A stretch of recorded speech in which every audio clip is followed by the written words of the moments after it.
Tonight on the news at 6:30, a hit and run investigation continues. In Southeast Washington, a 5-year-old is in critical condition after being hit while riding an electric scooter.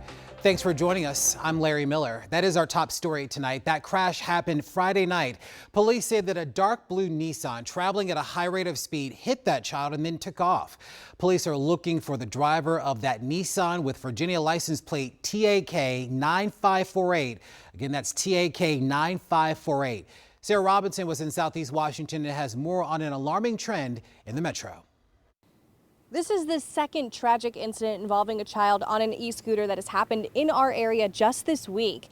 People in the Douglas neighborhood say they want drivers to slow down and watch for children. It's awful.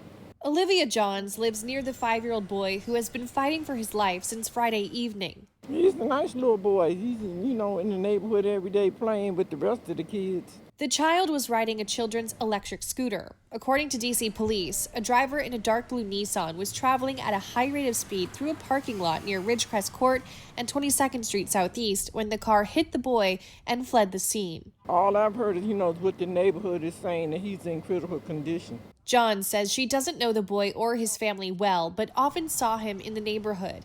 D.C. police say the boy was taken to the hospital with critical injuries, but he was conscious and breathing. It's unclear whether he was wearing a helmet. Helmets are incredibly effective, and we really encourage anybody who's riding an e-bike or e-scooter to wear a helmet, an appropriately fitting helmet. Dr. Joanna Cohen is an emergency medicine physician at Johns Hopkins Children's Center. We see lots of injuries related to e-bikes and e-scooters. A lot of people on the bikes and the scooters are being hit by cars. She says crashes involving e-bikes and e-scooters are becoming more common, and the injuries are becoming more severe than those involving traditional bicycles or non-motorized scooters. They're much heavier and they're much faster. Thursday in Herndon, Virginia, police say a 9-year-old boy was riding an electric scooter. He died after striking the rear passenger side of a minivan that was making a left turn into a parking lot. The child was not wearing a helmet. The driver remained at the scene and was not charged.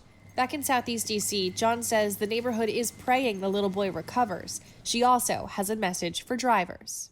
They need to slow down. It's too many kids for them to be ripping and running up and down the street. D.C. police is asking for anyone with any information about this incident to give them a call. Reporting in Southeast D.C., I'm Sarah Robinson, WUSA 9.